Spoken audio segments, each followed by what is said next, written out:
Now that Star Wars The Rise of Skywalker is out in theaters, a lot of fans around the world are very intrigued about the future of the Star Wars franchise by Disney and Lucasfilm. This is Mike Zero. Make sure to subscribe if you are new to the channel for future Star Wars content. Now, one thing about Episode 9 is that we do know that this movie was a foundation to create new Star Wars lore. J.J. Abrams wanted to create new Star Wars material for the future of the franchise. You can see a lot of examples of this, by the way, in the visual dictionary, and we're going to see more examples of this in the official novelization and the art book of The Rise of Skywalker, which, by the way, all of which were delayed until sometime in March of 2020. Now, everything related to Disney and Lucasfilm, the future is looking bright. We can see that there's a light at the end of the tunnel as they are really trying to develop their new Star Wars universe. In case you guys are tuning in just now, the new Star Wars universe is actually set to emulate the MCU. And what we mean by that specifically is that each and every project that comes out in the future is going to connect or tease the next project. And everything's going to connect to each other like a puzzle. And I think that's a very smart move by Disney and Lucasfilm, as long as they don't Marvelize the movies. And what I mean by that is, as long as the movies don't feel like a Marvel movie per se, or if the TV shows don't feel like Marvel TV shows, it has to have their own tone. It still needs that Star Wars tone no matter what. Now, apart from all of this, what's rather exciting is a big plan that Disney and Lucasfilm are currently developing that has all to do with actor Hayden Christensen, and of course, some of the fan-favorite characters in the Star Wars universe. Now, it's explained that both Disney and Lucasfilm are currently developing their brand new Star Wars universe, where it's explained that this ranges from movies, TV shows, books, comics, and more, that will all connect to each other just like with the MCU. Disney and Lucasfilm are trying to develop a plan in order to save the Star Wars franchise, and to reunite the divided fans that started with the release of Star Wars The Last Jedi.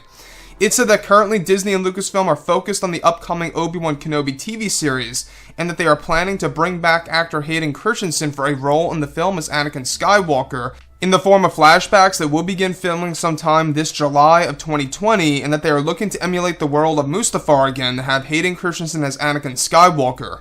Now, this would indicate that Anakin would be returning as a vision of some kind or a nightmare for Kenobi, and that they are also looking for Hayden Christensen to step back into the Darth Vader suit, as they are building a brand new suit for Vader that has never been seen before, that they are trying to build for Hayden Christensen for him to return in the suit as Vader once again.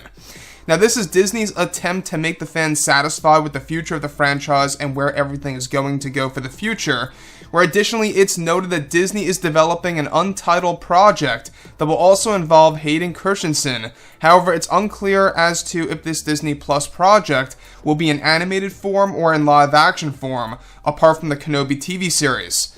So, the thing that's really exciting about this is that we can already see that they are trying to fix the Star Wars franchise. There's no doubt about that as of right now, Disney and Lucasfilm are really in a phase of desperation. They're really trying to reunite the fans. They're trying to gain the trust of a lot of fans out there to make a lot of people happy. And by making Hayden Christensen the center of attention for the Kenobi show, I think is a good move, because this is something that we really needed in The Rise of Skywalker that we did not get.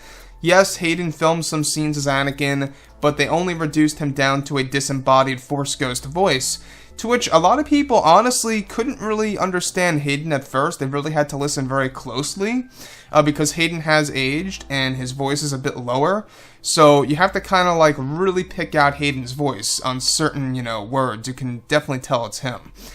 So, what do I think about all of this? Now, we actually talked about this lightly a couple of days ago about, a Darth Vader suit being developed for the Obi-Wan Kenobi TV show, and how that's going to play a major role in the Kenobi TV series on Disney+. So, with that being said, the thing about that really is very inspiring is the fact that they are trying to bring us a different side of Vader. I think that what they're really trying to do ultimately with the Kenobi TV series, since it is going to be a 6-episode series, 1 hour each in length, that's 6 hours worth of Kenobi content, so we got a lot of stuff coming our way. The fact that they're trying to bring back Darth Vader and, Anakin Skywalker, nightmares and visions, and how that's all going to be done by Hayden once again, I think it just shows us that they really are trying to make this a true sequel to that of Revenge of the Sith, to really match the continuity, to match the tone of it all. And I think it's going to be a very surreal experience. It really is. Who would have ever thought that we would be getting a follow-up to Revenge of the Sith, 8 years after the events of that movie, featuring Kenobi on the world of Tatooine and showing us the Jedi killings. By the way, this show will tap into the Jedi killings, which I believe will also fall into the Darth Vader territory as to why they're building a Darth Vader suit. So, everything related to it in that sense, the fact that they're trying to get Hayden Christensen back in the suit of Darth Vader, and this untitled project as well really has my mind boggled as to exactly what it really could be. You know, could it be an animated show featuring Anakin Skywalker and Anakin alone mainly?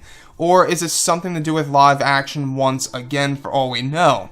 So, anyways, guys, drop a comment below. Let me know what you think about all of this in the comments. And if you guys did enjoy the content for today, do make sure to drop a thumbs up on this video to support the channel. I thank you all so very much for the kind support, and I'll catch you guys next time.